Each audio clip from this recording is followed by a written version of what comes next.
Hi everyone. So here is Moonlight Soul and Marisa from Growing the Flow, my soul says, and we are here to talk about Aquarius full moon. This is Stars and Cards episode 28. Hello Marisa. Hello. Here. This is the big one we were teasing about last time we got together, right? Uh yes, and in the true spirit of Aquarius, we're moving things along, we're keeping it going. There's all these things coming in all these different directions. So we are here ready to dive in and see what the stars and cards have to say. Oh yeah, and especially as you yourself were born onto Aquarius full moon, I'm sure that you're picking up on all this crazy energy that is out there right now. And actually, we are recording this on Mars-Jupiter conjunction, no less. So why not, right?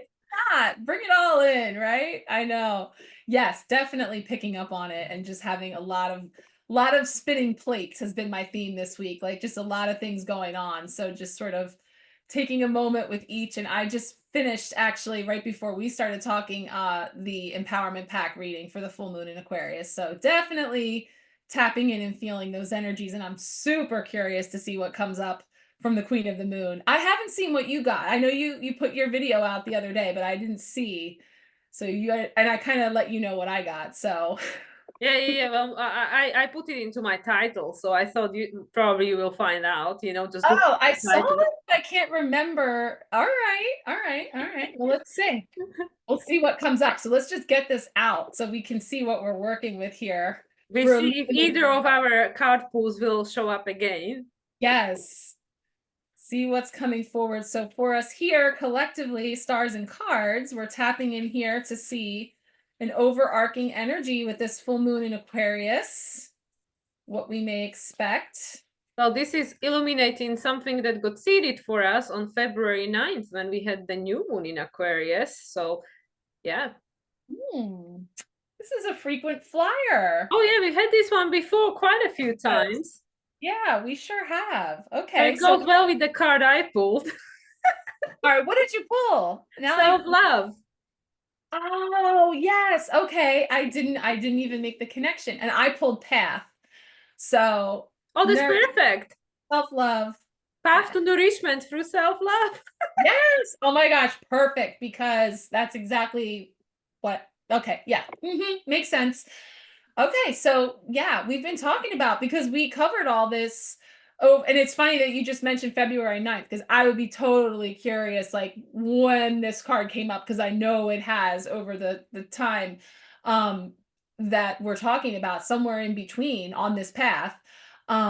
Nourishment and I'm really thinking about all levels of that as far as yes, of course, as much as alluded to here with all the food and the things that we see here in terms of what we nourish ourselves with physically, but then that energetic nourishment, what are we ingesting, digesting, and how all of that is, all directly connected to the frequencies that we're connecting with and the paths that we're on. And of course it all comes back to self-love, and everything has been bringing us into the heart, right? That we know that this is an 8 year of the strength card. We're in Leo season. Just came through the 888 Lions Gate. So there's so much going on in the heart chakra. And we see all this water here coming from the moon herself. So there's this energy of just emotions flowing and feels connected here in so many ways that and there's this giant egg, so it's again what we're birthing, what we're Exactly. it's like it's big, so it feels like we're on this precipice of this, stretching and expanding and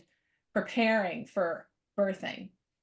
Absolutely. And for me, the card that came up for me, which is self-love, it's the Taurus energy to me. The self-love is Taurus. We're creating the strong foundation in our life when we do have the sense of self-worth, self-esteem, self-appreciation and stuff, because we're going to respond to our external environment very differently if we do have it and if we don't have it. And then with this nourishment, it's the Cancer card to me, which is interesting because we were talking about it in our last collaboration, that it is getting quite difficult to just stick to the one linear season. Okay, we are just in Leo season, or we have just Aquarius full moon, we're just going to talk about this one subject, but actually we know that everything is interconnected, and how all the astrological signs, they support one another. So of course, Taurus, you have the strong foundation self-actualization. Okay, yeah, you have the basic needs met, but then what? Then you need to take care of your emotions. And then, you know, there is all these things that is actually supporting us in creating this outcome, this egg, this creation, Leo season, this creation that is going to, you know, when it pops, it's going to look in accordance to how we took care of it, you know, like how is this going to look like, you know, is it going to be half dead or is it going to be thriving? What's going to happen with that? And with this full moon in Aquarius, it's illuminating to us what have we been doing since February, you know, how well we've been taking care of our sovereignty and our, you know, sense of self, this Leo, which is this self-actualization, authenticity, inner child, and all the rest of it. So we can see how all this is connected, even though, yeah, we look at the card and we say like, Cancer card, like why? It's Aquarius full moon, what it got to do with anything? But everything is always connected, so yeah. Of course it is. And as you're talking, I'm like, oh my gosh, yes, 7, Chariot, Cancer. And I'm thinking about all these, like, as you're talking, then it's like inspiring me with all these connections, because this morning literally dropped my Chariot off at the dealership because it needs some self-care.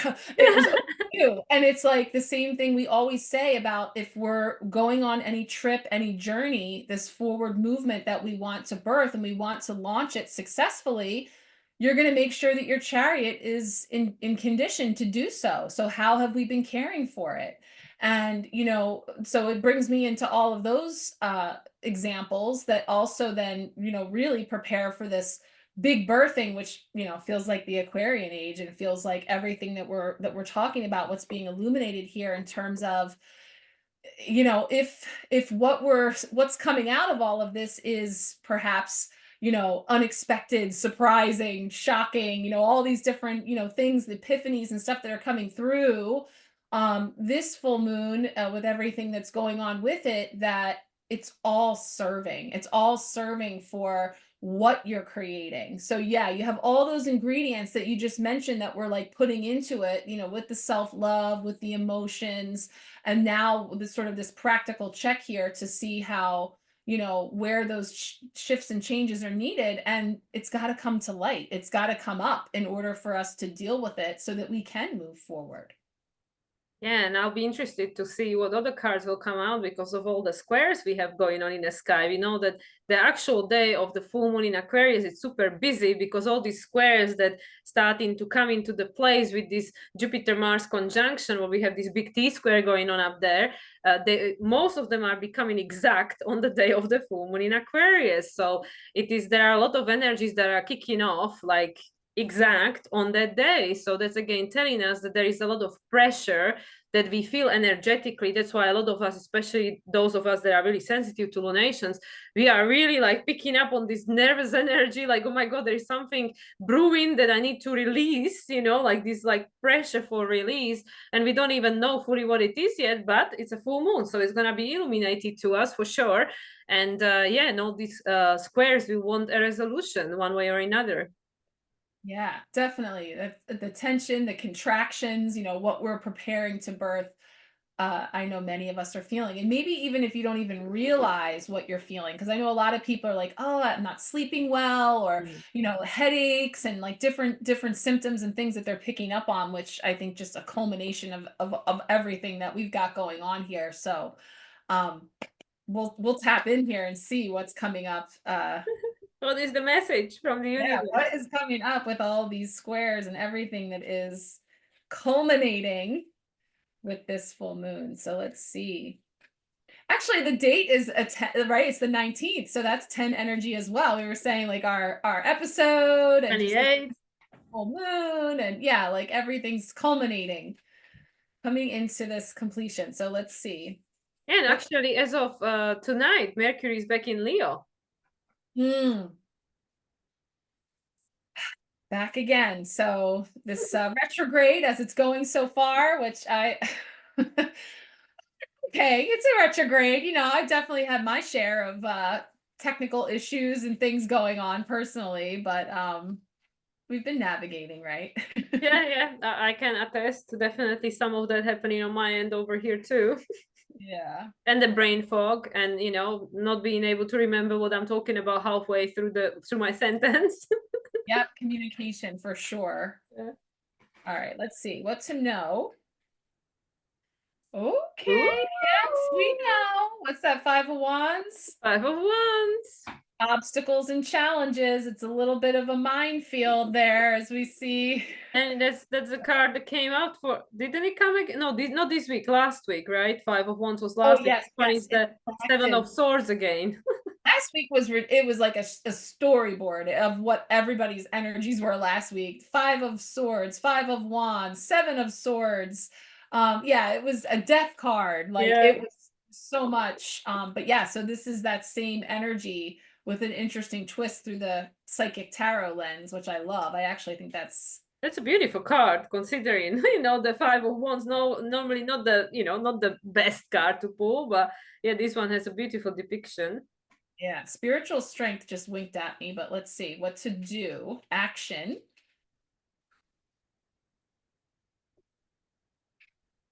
Oh yeah, another familiar flyer.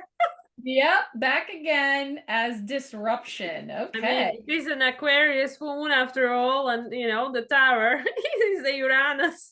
Yes. Yep. All right. And B. What to be? Go with that. Ah, in the heart. Be in the heart. Well, that's why the tower shows up, doesn't it? It sure does. I'm going to pull a clarifying card with that. That's just one of the chakra cards, but it definitely pulls us back into that center, reminding us, don't get too much in the head about those other cards. Oh, what does it mean? What disruption? Where to go? What obstacles? Stay in the heart. Let's get a clarifying card there.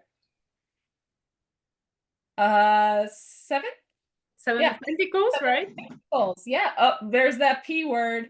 2 P's. Patience and planning. Patience has really been one of the keys because of all the retrograde and just the energies of just sort of going through all the stages. And it's perfect because yeah, this card, when we were talking about that ready to burst, and it's like, again, with the getting to the final part of the journey, what you're ready for that next, this birthing, we can start to get a little restless. So patience and planning comes in. And we have a 777 over there. 777, 767. Oh wow, you're right. Well, that's good. Yeah, like 777, that's good energy to have, and definitely very much aligned with, this is next level, what we're bringing through here. And of course, when you're experiencing changes of that, caliber, there's obstacles and challenges in any change, in the shifting of, and like that's exactly what this reminds me of, like the shifting plates, like this sense of like those like kind of like Indiana Jones, but like those obstacle courses, and it's like you have to go through all these things. And it's like, one of the things I love about this card though is there's so much help. There's so much help here. Like these orbs of light feel like support, like not so much like traditional 5 of Wands, we're stirring the poop, there's this old energy. This card is feeling much more like an awareness and an acceptance to the knowing that, yeah, there's going to be obstacles and challenges because we're experiencing change. So this is actually perfect with my empowerment pack reading, which, other than spoiling it for you, I know it'll be aligned with like sending it out to you guys versus, us putting out stars and cards. I had this phrase that came in about shaken to awaken, right? So these shakeups and wake ups and things that are unsteady are exactly the makings of the caliber of change that we're talking about. So it's necessary. And so, yes, there's obstacles and challenges, but there's support. And there's also like this sense of the footing. I like that the feet are on the ground, like directly touching the ground. So there's this connection in a very physical way of like staying grounded through the tumultuous energy or the volatility. What do you think? Anyway, well, like I feel, again, these cards tell a story, but especially the first and the second, because the 5 is the change, we usually associate with Uranus. the tower is Uranus too, you know, so it's like the 5, like Uranus, Mercury, there might be messages, you know, even though it's one, so it's fire, you know, like we know that in the world there is a lot of unrest, there is a lot of like anger, you know, a lot of like emotions coming up to the surface, like becoming this fire, which can be used for anything, you know, yeah, to go and trash the shops and cause all sorts of problems and damage, or it could be you know, like channeled into creating something, and just like you said, you know, like with this energy that, yeah, sometimes the poop needs to be stirred up for us to see where are the weak spots, you know, because this is actually something that came to me in one of the clients reading I did a couple of days ago, where, because this person asked me about, well, what about this Uranus in Taurus, you know, with regards to, obviously everybody wants to know about the financial system, you know, what's going to happen with our money and stuff. And I'm like, hey, listen, you know, Taurus is not just money, you know, Taurus is whatever we need in order to sustain ourselves. And what Uranus is doing, and will keep doing for another, you know, 2 years on and off, because Uranus is gonna briefly go into Gemini next year, it's showing us where we are vulnerable, because Taurus in opposition is Scorpio. Who holds the power over my resources, and where do I feel vulnerable? So I feel with these 2 cards, especially, you know, the 5th and the 6th, that more and more things are being stirred and coming to the surface, you know, because when we stir things up, they usually go down and then they go up, you know, they go up.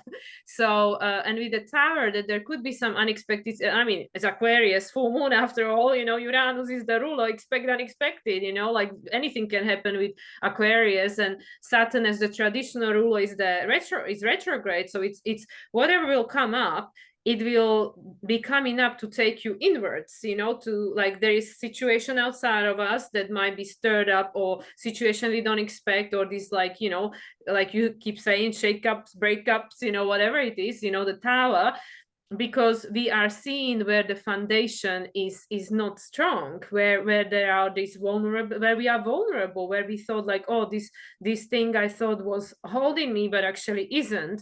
So these things are like becoming very clear, Aquarius, very, you know, full moon, very clear, like they becoming exposed for us to see, like, you know, we need to rebuild this thing. And now we see that actually there is this problem which we didn't see before, but sometimes things needs to, you know, be stirred up and come up for us to see that, oh, I didn't even know this was there. So yeah, absolutely, it's a necessary disruption. It's productive. It's actually moving in the right direction, which this is another theme that's been coming up, is the spiral and this coming around again. And, you know, getting into too, like the impatience and the frustration that can come from that feeling of spinning our wheels. But actually, when we pan out and we look at the big picture, each of those things that we're sort of stirring around or moving around or having to go back over are actually serving to create this wider picture that we're painting, this creation that's coming forward. So um, it's all it's about shifting our perspective, of course, of understanding and welcoming in that I want these things to come to light. I want to know now rather than later, you know, that this is what I'm dealing with. Because for me to try to step out and birth something as big as this on shaky ground, to what end? You know, ultimately, I want to feel that stability of knowing that it's being built in a way that isn't hastily put together in terms of like to get to that finished product, or to, you know, and that's where that 5 of Wands can come in with ego as well, to feel like I made it to the top, I was first, or I got it done, or whatever, at whatever cost, versus the notion that it's lasting. And that's where the Pentacles energy is coming in here, for it to be something that's really cultivated over time, not without its challenges and its obstacles, because it's all part of making it even all the more sturdy and lasting for the future. And the word that comes to me like straight away is the sustainable. We want something that's sustainable. So with the Seven of Pentacles, it is always the card that it's like, just like this one says, patience, because it's an investment. And I know this has been coming up for us as well. This investing, you know, we are investing into the bank of the universe, depositing energy and stuff.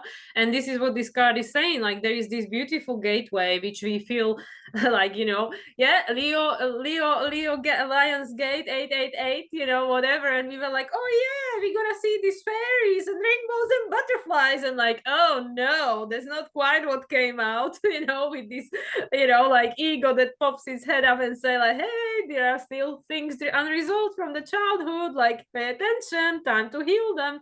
So anyway, so with these two pillars, with the Seven of Pentacles, like, you know, we're creating the foundation and investing into this future, but we can see there is a long path ahead of us. Like, yeah, we'll be guided, we'll be supported, but we need to walk it. This is Pentacles, this is the earth, those who walk the earth. We came here to do some work, not just come and enjoy, which is part of it, but yeah, it will require work, it will require some stamina and some perseverance and stuff.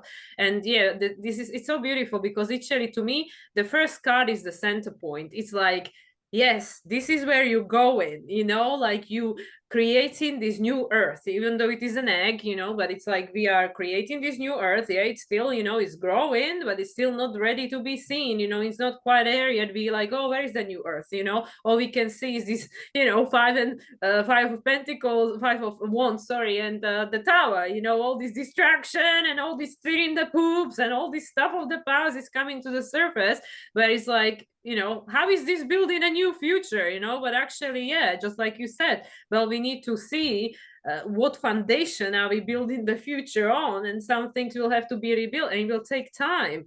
It will take time. And this is what then isn't it the card that I got for my year? Seven of Pentacles, I have a feeling. Yes. So I was like, oh yeah, I'm familiar with this energy, you know, 8 months in, you know, this Seven of Pentacles. So yeah, collectively we are investing into a better future, but the way of getting there is to go through the muck muck and reconstruction of the things that are going to fall down. Yeah, and I feel like too is our relationship or our perspective of time is coming up too. Because when you first say like, yeah, you can see it's a long path, we have a ways to go, and I go, oh, yeah.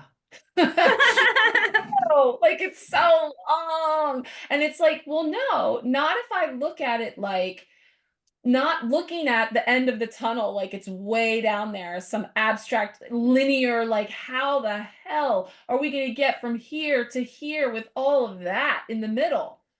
That's not, we're not looking at it in a way that's serving us when we do that. That's overwhelming. And that's where the patience and planning comes in to say, hey, take a moment, take a beat, and look at everything that has culminated to this moment. Because the key of the Seven of Pentacles is also acknowledging how far you've come and all that you've already planted, and have pride, you know, have some pride in all that you've already overcome. All of those obstacles and challenges that you've already overcome are 100% behind you, and you remember what it was like to be looking down at that like this massive mountain to climb, and now you're here.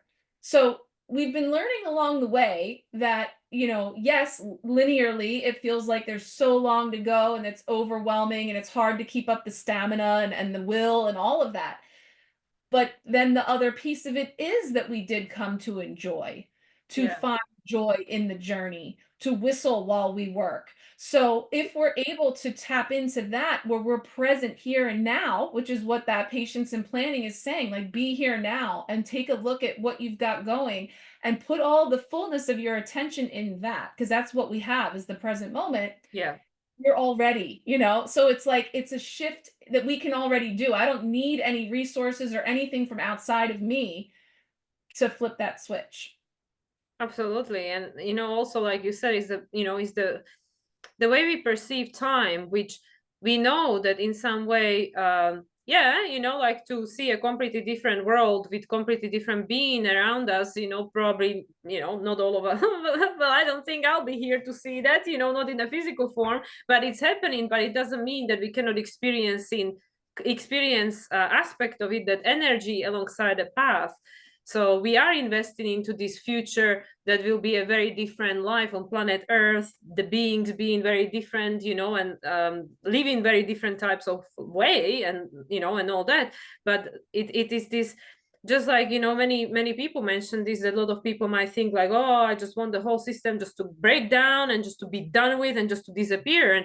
And then, you know, many people would say that, well, but this would not be good either, because this system, you know, just as much as it's, you know, by this point dysfunctional and outdated, but it still holds us, you know. So we need the time to replace these systems. So this is where we will see that, yeah, you know, it's going to happen gradually over, you know, with regards to the dense reality we are experiencing over, it will take certain amount of years or time or decades, whatever. But it doesn't mean that I cannot, in my personal experience, tap into the frequency or have these experiences of this higher vibrational reality, you know, this joy and living a life that feels abundant, regardless of, you know, what that might be labeled as, you know, or like what it sounds to someone else.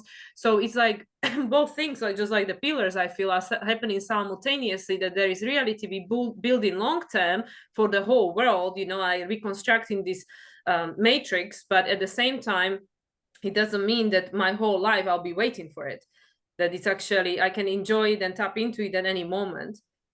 Yeah. And it's bringing up for me, like, just to add another layer, something that you had said to me the other day about you really feeling that this year was bringing in this energy of choice. You know, and when you say that, I think of the Lovers, and I think of the energy of the Six, you know, the Lovers card, which is about bringing heaven to earth. It's a choice that we make to say that we can either see it as some out there Valhalla that we have to earn our way into, or scratch and climb and crawl and, you know, find it out there, or that it's already here. And so when we make the choice that we're going to tap into the frequency of joy, whatever that means, that is where it is possible to bring the frequency of heaven to earth, is what I'm feeling. Is that, you know, since you said that, the word choice, to me, it's been coming up everywhere I look, and it came up in through, you know, supporting elements that I brought into my full moon reading, is about, you know, the idea that this is what we endeavored to do, coming here as humanity, to choose to have this earth school be one of duality and one of choice, and experiencing it through our relationships. And so that is where we have this push-pull between, it's in here, it's out there, it's in here, it's out there, because we're constantly engaging out there, but really it's all coming from in here. And so it's dizzying, it can be, especially if we're coming at it from that, you know, place. But I think we're being offered this opportunity to make a choice to connect in with this frequency that's going to sort of let all of that other stuff like sort of crumble away, in a way that it just eliminates itself. It resolves itself. It's not something that we have to even figure out the plan for how we're going to accomplish all of these things that we see in our way. Because just by focusing within, and again, self-love and nourishment and tapping into this frequency of joy, we're already creating, like I see these the rings of light that are coming out, that we're generating, and that starts to be what we amplify versus all that muck. Well, I really feel that, you know, the choice, like we started the year with moon in Virgo, ruled by Mercury, but it really is about this Jupiter, because Jupiter is the story, you know, is the story of humanity. We all have our own personal story, you know, our own subjective perception of reality, but we weave in some kind of collective story, which also we know that this Mandela effect is becoming more and more present, where people are starting to remembering things differently. And this will be, I feel, even more prominent going forward, because people will be tapping into different timelines and recounting the experience differently. But with regards to the choice, it is this Jupiter in Gemini. It's all about the expansion of the consciousness, because Jupiter is preparing us for Uranus in Gemini, which will be a very different energy. You know, Uranus is the evolutionary planet. It just takes it to the completely next level, blows our mind and stuff. So Jupiter in Gemini is making it very real, because it's still kind of a personal planet, even though it is like not Venus, Mars, and Mercury, but it's still like much closer. It's still visible to the naked eye, so it's still like associate with it much more than Uranus, Neptune, Pluto. But with this Jupiter being in a sign of Gemini until June 2025, and it's obviously going to prepare for his retrograde. He's going to start retrograde, I think it's like beginning of October. But either way, Jupiter is giving us this opportunity to make a choice, because, as you know, as you also mentioned in your videos, Jupiter expands everything it touches, but it's going to expand what we give it to work with. So if we're going to give it, you know, this mind that is filled with doubt and criticism and judgment and this program of the past, that's what it will expand. You know, if there is, you know, this opening for, okay, well, perhaps there is a different way of looking at it, or different way of perceiving this, or, you know, because like we were talking previously, everything starts from the thought. You know, the entire reality is built on a single thought, you know, which then expands and becomes a belief system and manifestation, you know, because with the Sagittarius followed by Capricorn, Capricorn takes the form.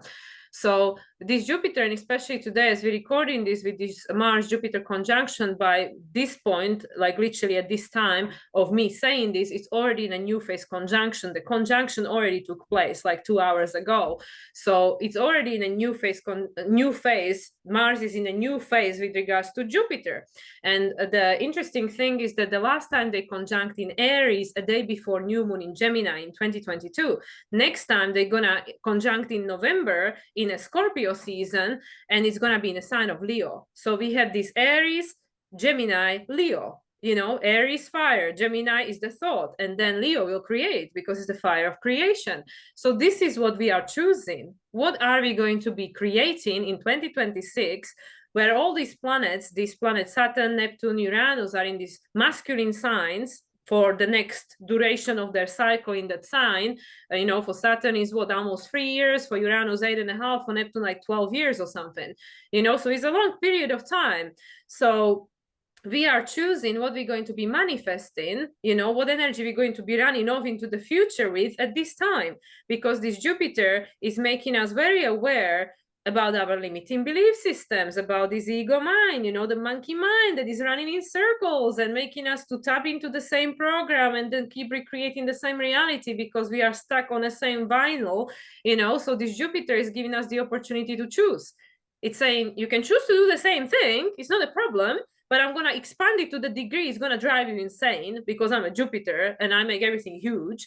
Or, you know, you can choose something different. It's up to you, you know, like Mercury is always moving. Right now, Mercury is retrograde. Well, it's going to retrograde back into Leo tonight. So there is that opportunity, like with the last card, to connect with the heart and make a different choice based on the heart, not on the ego mind, which is the archive of the past.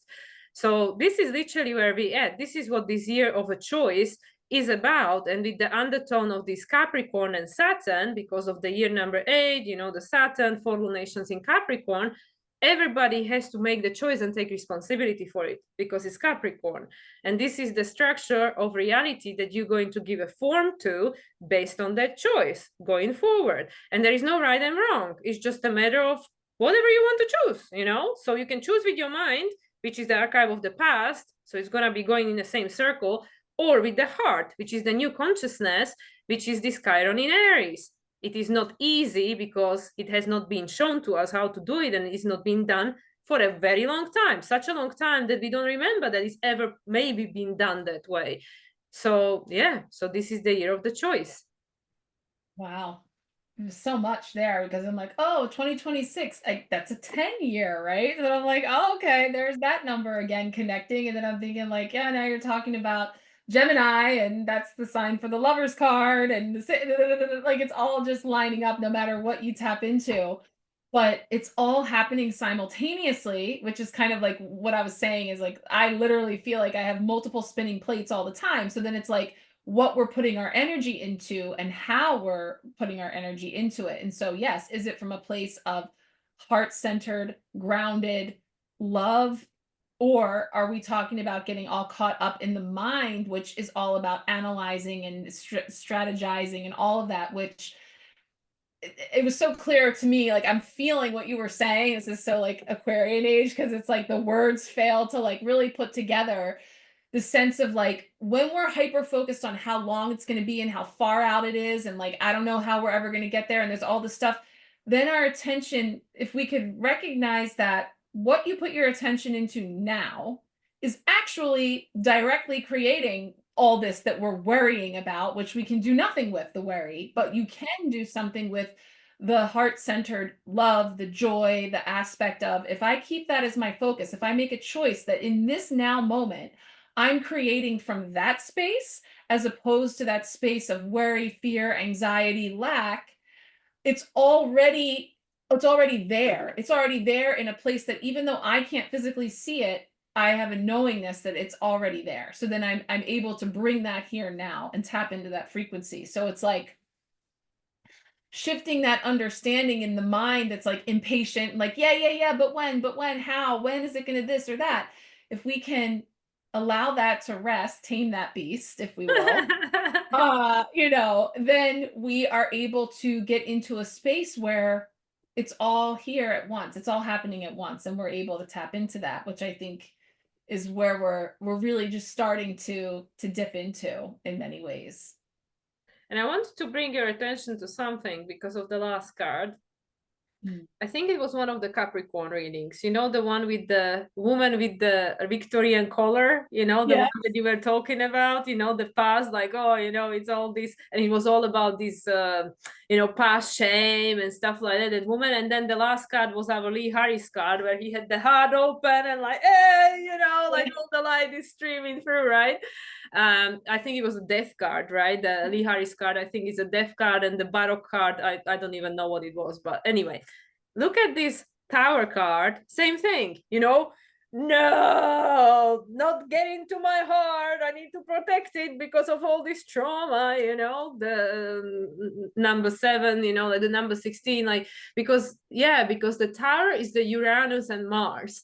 And Uranus is the trauma, you know, like people always go like, how is Uranus trauma? Uranus is a liberation and freedom and, you know, sovereignty. Yes, once you heal the trauma. You know, once you heal the trauma, because Uranus also rules the trigger, and the trigger is bringing up everything that's unhealed, and it's not even your life. You know, some of it is yours, but majority of that is not yours. It's everything that got accumulated previously from previous generation, past lives, collective, that is unhealed. It's all passed on, you know, genetically to all of us, because like I keep explaining to my client, it didn't matter if your grandparents and my grandparents knew each other. If they lived at the same time, they would be affected of what was going on in the world at the same time. It doesn't matter where in the world they were, what they believe, what was their skin color or whatever.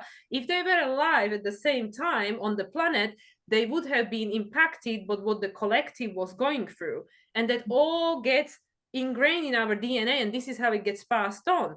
So, you know, you think you are just this one identity. No, you are everything that ever happened before, because all these ancestors were connected by the collective network, right?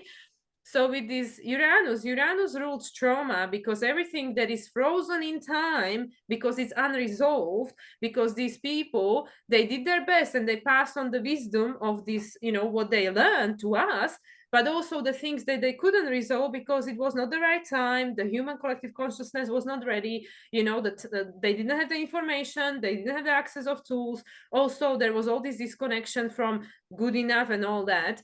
So, you know, this Tower is like, yeah, we feel like this, no, I need to protect myself. There's all this trauma I carry from previous generation. Like, no, world is not a safe place. And then it's like, okay, bam, Tower, you know, something happens. And then the heart breaks open, yes? And then, yeah. And then the last card is the heart chakra, which is saying, well, this is the whole point. If you want to get to this nourishment, we need to get there through the heart, you know? So yeah, so this is where again the card communicate, because it's saying, yeah, more shit will be stirred up. You can trust that. Don't worry, there'll be much more coming this year, because Pluto is just about to go back into Capricorn, you know? This is from 2008. There is more yet to come, trust me, more yet to come.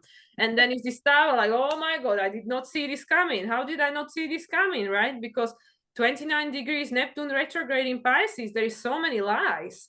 So many lies, you know, how could you know everything? The only way you can see through the lies and connect to your truth is through the heart. because the brain only knows what already happened, and the brain is connected to a lot of the trauma that is keeping us stuck and frozen in time. So yeah, and that's why it's that Seven of Pentacles. They're saying, just be patient, it's happening, don't worry, it's all divine timing. Doesn't mean it's, you know, you're not going to experience it, it's not going to happen.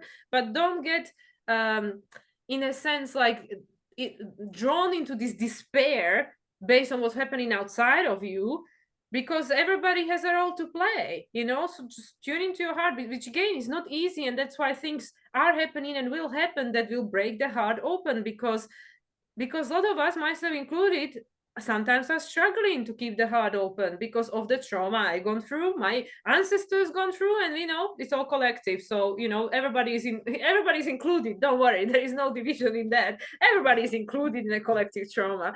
So yeah, so this is where, you know, what I feel like with regards to that. And I think it was the first new moon in full moon in Capricorn, but I'm not 100% sure. But that's what it reminded me of, because actually the woman that wasn't it also like a Tower card there? I think it was the Barak woman, the Tower card, and Lee Harris card.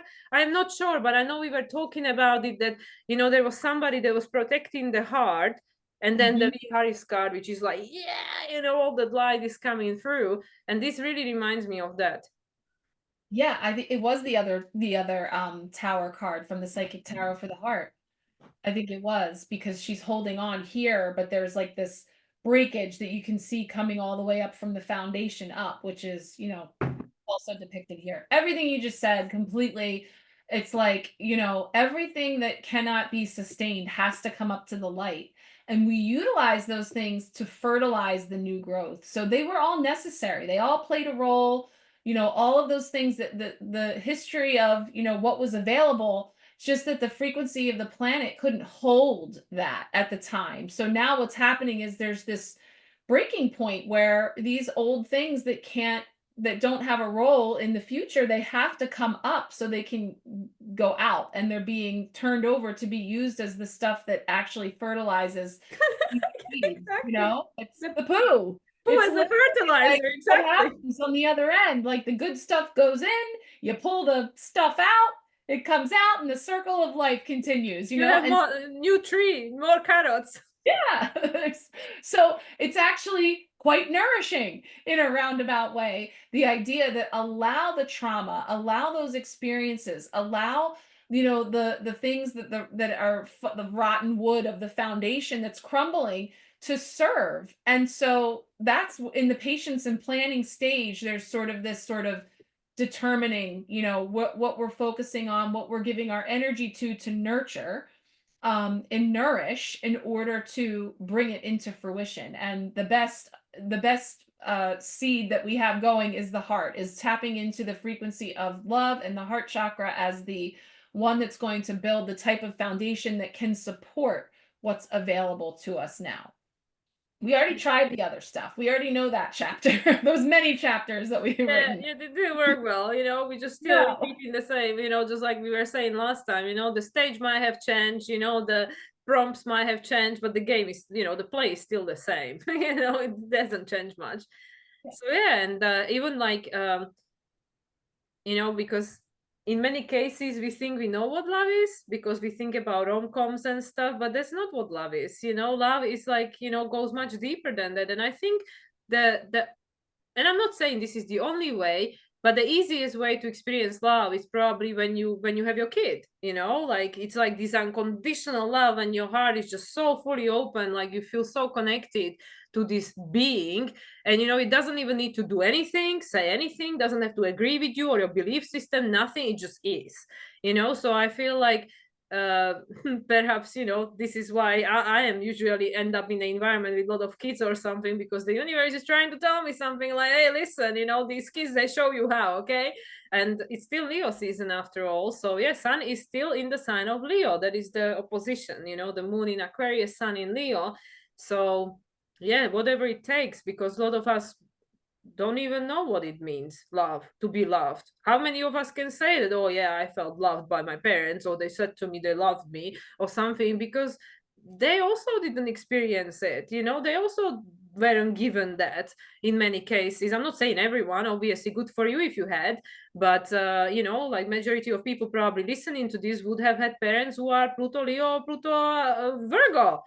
You know, they're like, no, this is not allowed. You know, you can't be too emotional. Like, come on, we don't know how to do with this emotion. Just hide them. You know, hide them. This is not acceptable. Just go and do something with yourself. You know, so yeah. Yeah, and that all connects into, you know, you can keep trying to build on top of that, and it can look like it's a tower that's standing there, and there it is, there's the tower, but underneath it's not sustainable. Eventually that will fall, and must, in order for it to be rebuilt anew. And so that really is, you know, just another way of looking at the idea of the infrastructure of humanity that needs this overhaul. And so it's taking each of us in our own ways, this patience, planning, heart-centered, allowing to nourish ourselves, starting with self-love, you know, setting out on these new paths. Like, it's all just so interconnected, and it's really beautiful. And I know it's everything. It's everything. So it's not just, you know, it sounds lovely and simple when we look at it that way. And, you know, there's going to be moments where we're looking at it from another perspective, and it all matters. It's all a part of it. And it's just about how we navigate the obstacles and the challenges. It's not about the idea that there will be no obstacles and challenges, because if we didn't have that contrast, you know, what do we do? Know. Yeah. So, wow. All right. Well, I'm curious about this deck because you felt like we needed to bring in a particular deck that I just received. And so it was still, I just opened it and tapped in. It's the Shaman's Dream. So I feel there must be something in here that needs to come out to sort of punctuate our stars and cards messages today for this full moon in Aquarius. So how about we bring that out? Yeah, let's see. What is the shaman helping us to vision for our, you know, upcoming times that will be not restricted by time and space. Yes. Perfect. Let's see. One card here. I do like how this shuffles. The nice shuffle. Cards are buttery. Yeah, I like the inner child, how it shuffles. It's like smooth. Ooh. Okay. Okay, it must be a very interesting card. I like the words. Fool's Embrace. Oh, transmute. Oh my God, transmuting pain is exactly what we were talking. And double two, number 4, just like the heart chakra. 22, no, this is not Christ consciousness. 22 is 𝗠𝗲𝘁, yeah? Yep, 𝗠𝗲𝘁, which is, you know, Earth chakra, which is again like embodiment of like bringing it in and anchoring it into a practical. It's grounded, it's connected into the physical, but coming in through it. It's just the Fool's Embrace. Those words, when I saw them, I was like, ooh, yes, because I was thinking of the Fool's Journey and this notion of coming around to, you see that this embrace and this body language that we have going on here. That is so perfect because Fool is like Aquarius, like, you know, like we start in a new journey, you know, like you know, the Fool, you know, this journey of the individual, the soul's path. And also there is a big fat full moon behind that person. Yeah, but it's very red, so I'm definitely feeling like a little like I don't know, there's definitely some fiery energy in there, but let's see. So yeah, so this is transmuting pain and allowing life to love you, the experience of both and. So the pain of life is sometimes unbearable. When we're in it, we think that pain, that loss, that betrayal will always be woven through our continuity of existence. We're kept hostage by the way we identify with the pain and what we make it mean. If we let it, it becomes etched into us like a tattoo. No matter where on the spectrum of pain you find yourself now, whether it be mild disappointment or searing loss, it's time to make peace with it, befriend it, rather than resisting it, running from it, or judging it as bad or unfair or hostile. Can you see the gift that is here? Surrender to the Fool's Embrace, allowing the truth to envelop you in love and compassion. What if you could learn something amazing from this? What is truly yours will not pass you by. Something better and perfect for you is waiting elsewhere. If you could come to terms with the liberation and freedom inherent in loss, your broken heart might open you up to a greater sense of humanity and compassion. As in the narrative of tarot, the fool will be at the beginning of your life's adventure and at the end when you've integrated all the wisdom you've accumulated along the journey. He will never let you down or lie to you. He will, however, teach you how to revel in both the beauty and desperation of life. Both and this and that will always be true. Remember, the pearl can't be created without gritty sand causing discomfort and acting as a catalyst on the oyster. Your pearl is discovered in radical acceptance that everything has value. All is well now and will be well. Remember that today, as you feel the fool's embrace. Wow, very profound. And this yesterday I was just sharing with you, I was watching the interview with Richard Rudd. I need to get his name right, the guy, the Gene Key founder, and he was talking about the pearl, about how everybody has the pearl within them, which is like that potential, the potential of what we are becoming. But there are all these like keys, that we need to unlock, all these things we have to go through to the grit. We need to go through all this stuff, to discover, to become the pearl, to discover what it is that we came here to do and stuff. It's so beautiful. This card is so perfect for full moon in Aquarius. I mean, you can't make it up. If there could have been more buzzwords about Aquarius, the compassion, the love, the humanity, like all of it. And, I figured you would know that I say that phrase all the time. In New Moon in Leo, we got the Two of Cups, which was called Coming Together. And in that card, there's a masculine and feminine energy holding a pearl in their hands. Oh, and yeah. I said, the two coming together, which this is referring to it as both and. This and that coming together and understanding that all that has come to pass and all that lies ahead is one. And so when that comes together in the form of this precious pearl, how is a pearl formed? And then when you think about, nature speaks, the oyster, grits of sand, irritation that gets in there. So it's like the pain, the loss, the contrast is the thing that creates the precious pearl.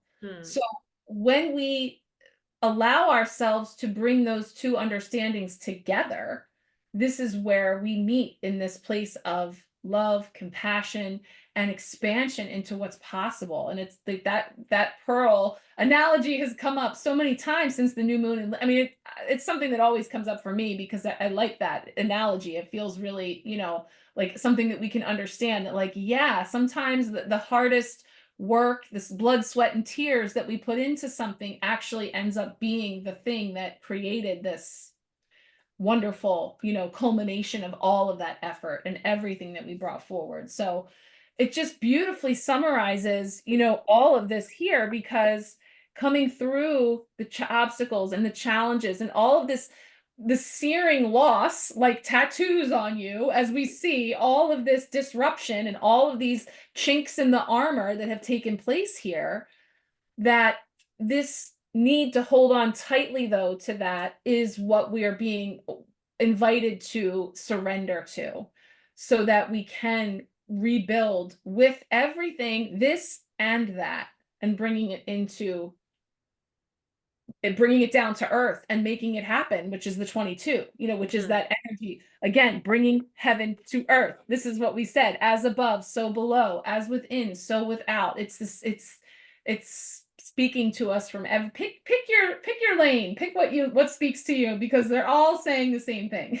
Yeah, the law of correspondence, the as above, so below. I didn't even know one of the Hermetic principles.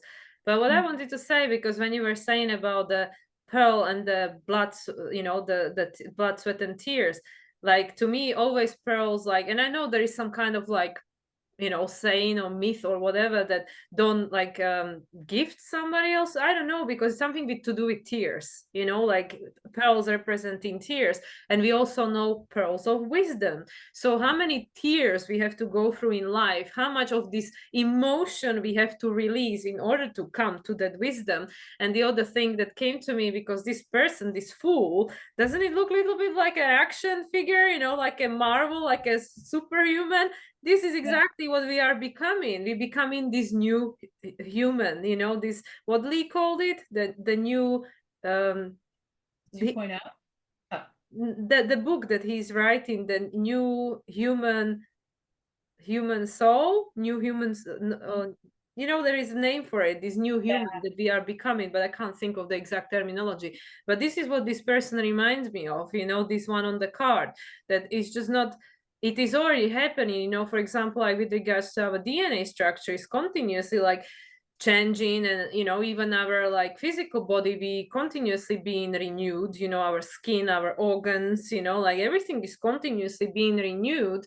And as we go through life, like our DNA also like shifts, like so I really think like this card, like with this fool, it's like it's also saying that we are birthing this new human at the moment, everything we're going through, because we're shedding these layers of the past, that cannot go with us. And we've been talking about this for many months now, that there are parts of the human DNA, the part of the ancestor lines that cannot come with us to this Aquarian age. So, this person like, oh my God, I'm a superhuman, but I don't even know it, because I'm like feeling all like, depressed, like hugging our knees like a child, like, oh, how hard does it have to get? But you already dead, like we look at this guy and it's like, well, he's already a hero, he's already a superhuman, but he's like, in this like, oh, nobody cares, like feeling sorry for himself or something. So yeah, it's interesting that there is a full moon on it. So I wonder, with all these cards and this exclamation card at the end, what is going to be illuminated during this full moon in Aquarius. But yeah, everything, just like the cards say, and all of it, all of it is part of the hero's journey, and it's necessary, because otherwise we would never become the pearl. Yeah, you can't skip a step. So, like, as you're describing it, I'm starting to see it as what's going on inside the cocoon, what's going on in the chrysalis, what's going on in that egg. If we were to be able to look inside with our superhero X-ray vision, we would see that they're like, oh my God, am I ever going to move out of this stage? Like we talk about this butterfly symbolism, and it's like, yeah, in that in between, when it's mushy and melted down and in this place of like, oh, I don't know, I didn't know it was going to be like this.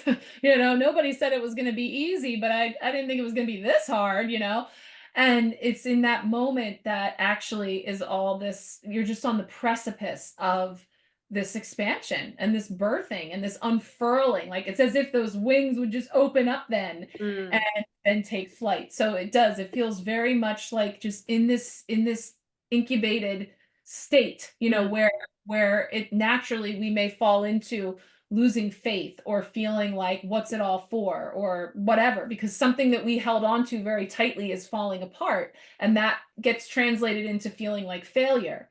But this is all coming full circle now into, the blocker challenge this week. We were talking about making these deposits and putting into the universe, a deposit versus not taking the risk for fear of failure. So it's like, well, I don't know if I should, because I could fail, or it might fall apart, or it won't go right, versus, ooh, this thing brings me joy. I'm feeling this in my heart. I'm going to make a deposit into the bank of experience, just for the sheer joy of it, or for experiencing something that I'm investing in, versus getting caught up in the spinning of the wheels and the doubting and the inaction because of fear too. Like that's another aspect that's coming up for me. Yeah, and I remembered now, is the future human. The future human. Oh yeah, I didn't know what you were talking about. Of like which story, but yes, the book that Lee is making. Future human. Future human. But also, you know, looking at this guy, because, you know, while you were talking about the incubation, like we can also say, well, this person is always also already a hero, but also like we can say that, okay, well, he's just wearing a costume, or she, you know, this being is wearing a costume. But then I came to, you know, what you always keep saying, not fake it till you make it, but face it till you make it. So you put the costume on and you start becoming comfortable in it. You know, first time you put the costume on, you feel ridiculous. You what am I playing at? You know, I can't do it. You know, I'm not a superhero. But then the more we put the costume on, the more we get used to the costume, and we say like, oh yeah, you know, it's part of me now. You know, so this is what I felt as well. You know, it's like with this incubation, you know, like trying on these new skins, taking a risk, because you know, like we have this belief system, which is again part of the program. We cannot make mistake, we cannot fail. You know, what will happen? People will laugh, they will think we're losers or whatever. And I always say, well, if nobody ever was crazy enough to make a mistake, we would still live in a cave. You know, we would still live in a cave, because there had to be somebody crazy that questioned the status quo and say, why are we all doing this? I'm gonna go and do something different. And eventually they mastered it, and then everybody else followed, right? The 100 monkeys effect and the butterfly effect. So yeah. That brings us right back to paths, right back to the pathways and carving new paths and going your own way. And another thing I said to you before we came on was dressing for the part. We talked about that too. So what you just described feels like that notion of like, yeah, face it till you make it by trying that on and dressing the part that you want to play, so that you can embody and start to feel the frequency of what that would be, even if it's not your present reality in the way that you perceive, right? But, you know, so it does feel like all just pointing in the direction of, you know, this birthing that's happening. And I'm excited. I'm curious, like, I don't know, does it look like the blood moon? Like the color of it is drawing me in to be like, timing, like, when is that? Because that's usually like October, November, right? The blood moon. I'm not sure. Yeah, I'm not sure when the blood moon is, but I feel like it's usually sometime in the fall, well, in the northern hemisphere. But it's just, it was getting my attention, the coloring of it. But yeah. Okay, we had a little technical difficulties over here, so we'll be back on. Marisa, finish your thought. Thank you to our sponsor, Mercury retrograde. We're back to our regular programming, but it did enable us to look up, you know, this little tick about the blood moon, which is that aspect of the moon appearing red, which occurs during a lunar eclipse. So a little fun fact regarding, you know, and I don't know technically, what I was reading was looking into March's lunar eclipse, but we know that we have a lunar eclipse coming up just next month. So I don't know, just a little pin in it to say that more to come perhaps, but I just was drawn into the way that the moon is appearing in this card. Well, it will be quite interesting, because by March, when we have the lunar eclipse in Virgo, and then we're going to have on March 29th, it will be the final solar eclipse in Aries, because the eclipses are getting completely mixed up now. The nodes will be already in Virgo Pisces, which is all about healing. It's all about healing. So that, like, even like this upcoming year and a half of the dance, you know, the Saturn, Neptune, and Uranus going, you know, into new sign and then back, you know, just like Pluto has been doing since last year. This is all under influence of the nodes as of January entering Virgo Pisces, which is all about healing. It's all about learning, adjusting, releasing, healing, because then subsequently in 2026 summer, they'll move into Aquarius and Leo, and then Pluto will conjunct North Node in Aquarius, and actually the Mars-Jupiter conjunction will be with the South Node in Leo. So I mean, that's why I feel that this upcoming 2 years, but especially, you know, 2025, because this is the year of the choice, and then based on the choice, next year we'll be making adjustments in our lives. So yeah, it's interesting, because the Virgo full moon lunar eclipse, the one that is, you know, the article said was the blood moon, that is going to be the first eclipse with the nodes actually physically in Virgo Pisces, whereas this eclipse in Pisces in September, the nodes are still in Libra and Aries. Wow. And then 2025 is a 9 year, which is the Hermit, which is Virgo. We just keep coming back around. Yeah, wow. Okay. Well, more to come on that, but for now, patience and planning, right? Oh yeah, patience and And you planning. gotta cultivate those pearls with the grit, with the irritation, with all of it to and embrace the fool. I love that. I love that phrase, fool's embrace, because we are here on our fool's journeys. That's what we're tapping into with the tarot, with the cards that we bring in with the stars to understand this journey that we are on and to embrace it and all of it, and which means all of it. And so that's really what we're talking about is this and that, right? So Especially like when you were saying about that, you know, like few minutes ago when you were talking about that, you know, the all end, and you know, the first thing that popped into my mind were like, oh yeah, and be grateful for the fees you have to pay to your solicitor to do your paperwork. And I'm like, oh, and I'm like, yeah, it's all of it, you know, all of it. We have to be grateful for all of it, even all these big fat fees. all a gift. Yeah. But yeah, but that is about the practice, the practical practice of shifting the way we look at it. I don't want to pay taxes. Taxes are, I don't want to participate in that system, right? And then there's agreed, but also, and you know, these different ways we can look at what we're investing in and how we're investing in it and the intention behind the investment. So yeah, that's a practical way to see how it's always teaching. It's always available to us. It's just Yeah. us, are those egos get in the way every time. So Right, well, it is still a Leo season, you know. yeah. Ego is rampant. There. Yes. Oh, all right then. Well, I'm mindful of your time. So, Marisa, tell us about your newest offerings, please. The full moon empowerment reading is I'm about to upload it and get it all off, and I'm really excited. I think it ended at 1/11/11. Oh, So wow. I'm just putting the finishing touches on it, but that is available a la carte. So you don't have to be with me for the empowerment pack this month. So that's available. We'll put the link here for if you want to join for that, because in addition to that video with the full spread and messages, you also get personal card pulls supporting you through this lunation. And then I'll have the September empowerment pack coming up already, which is crazy. So that's another opportunity for us to work together more comprehensively. And of course, the Sharecast on Marco Polo. It's a free space tucked away from social media. We pull cards every week, tap into the collective energies, and use all these fun tools. And I would love for anyone to join if they were interested. Absolutely. And it's hard to believe that we're going to be entering Virgo season next week, you know, after this full moon. So it's all like, yeah, back to school. Yep, September is always that way. We're coming full circle, right? Back to school, back to wherever you go in the world. But last year was back to Slovakia. Back to Slovakia, now it's now back to States. I don't say it yet, but yep. Okay, so there's a lot to look forward to. But yeah, it's really about getting things aligned for sure. Exactly.